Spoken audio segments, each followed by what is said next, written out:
Halo Jeng, gimana kabarnya Jeng? Gimana hasil tradingmu kemarin Jeng? Baik-baik saja atau semakin parah Jeng? Oke Jeng, di video kali ini Jeng akan bahas mengenai leverage Jeng. Karena Jeng akan lihat dan juga banyak pertanyaan mengenai leverage. Leverage berapa yang cocok dan apakah leverage semakin besar itu semakin bagus Jeng?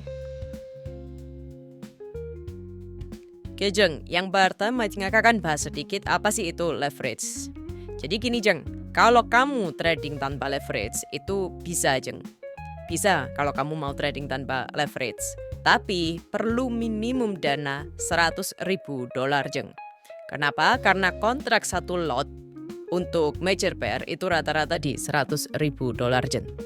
Nah kalau trader retail disuruh trading dengan dana $100.000 itu minimum loh Jeng, itu margin requirement, bukan untuk menahan posisi. Itu hanya margin yang dijaminkan, itu $100.000. Maka menurut Jeng semua ada berapa trader yang bisa Jeng? Pastinya sedikit sekali. Jadi untuk trading kalau tanpa leverage bisa perlu dana sekitar $100.000 Jeng untuk membuka satu lot posisi saja.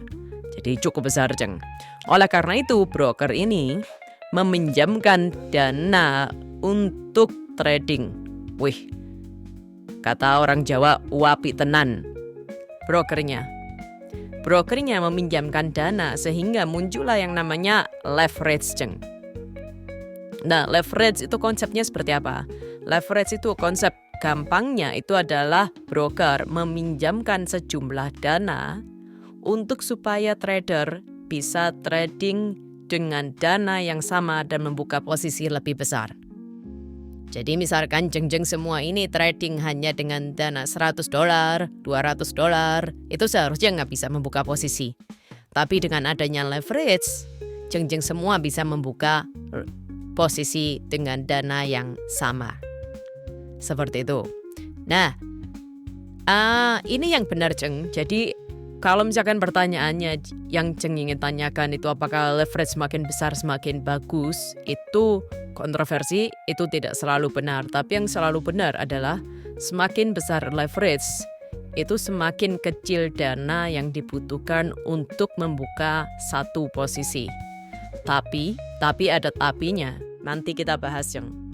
Jadi leverage itu biasanya ditunjukkan 1:100, 1:200, 1:500, 1:1000 dan seterusnya. Itu adalah leverage Jeng. Nah, leverage forex itu yang tadi Jeng Aka sampaikan. Jadi kalau misalkan leverage 1:1 untuk kamu membuka satu lot Euro USD, itu perlu dana sekitar $100.000 Jeng. Kalau menggunakan leverage 1:100, satu lot Euro USD itu berarti $1.000 untuk margin requirement-nya. Lalu kalau misalkan leverage-nya kamu pilih 1:1000, berarti kamu cukup menggunakan $100. Ini adalah margin requirement Jeng, bukan modal. Margin requirement itu sebenarnya kalau gampangnya itu bisa dibilang sebagai jaminan Jeng. Jadi jaminannya kamu diberikan fasilitas untuk leverage, tapi kamu harus menjaminkan sesuatu. Sama seperti kalau kamu ke Pegadaian, kamu dapat barang atau kamu dapat dana, kamu harus menjaminkan barang. Nah, margin requirement itu adalah jaminannya. Jadi misalkan kamu punya dana $500, kamu pakai leverage 1:1000, lalu kamu membuka satu lot Euro USD. Nah, 100 ini diambil oleh broker untuk dijaminkan. Seperti itu Jeng. Nanti kalau misalkan posisinya ditutup, itu harus dilihat profit atau loss. Tapi kalau misalkan itu profit, nah nanti $100-nya akan dikembalikan. Itu adalah jaminannya Jeng. Jadi margin requirement ini adalah jaminannya. Nah berikutnya Jeng, resiko leverage. Ini yang paling utama Jeng. Harus dipahami semua trader forex, trader gold, itu resiko leverage Jeng. Yang paling utama adalah mungkin Jeng semua tahu yang namanya margin level. Margin level itu adalah persentase margin saat ini ketika Jeng semua membuka posisi atau ada posisi yang terbuka. Ya, tergantung brokernya. Ketika margin di level tertentu itu bisa yang namanya MCA atau margin call.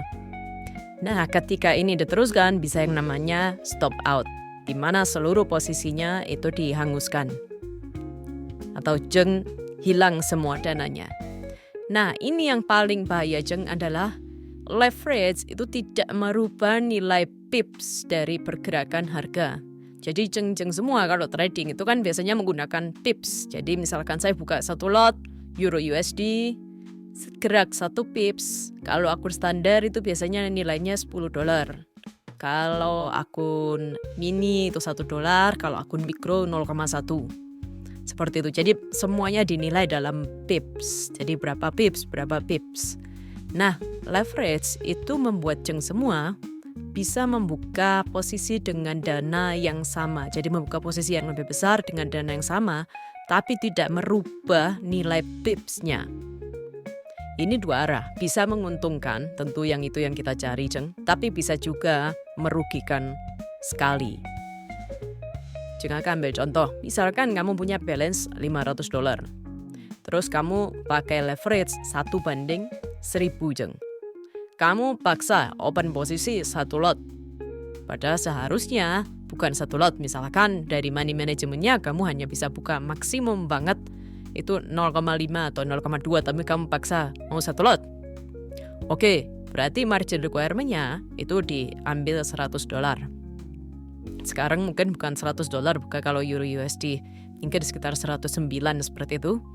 Tapi kita anggap saja $100. Berarti kamu hanya punya dana $400. Seperti itu.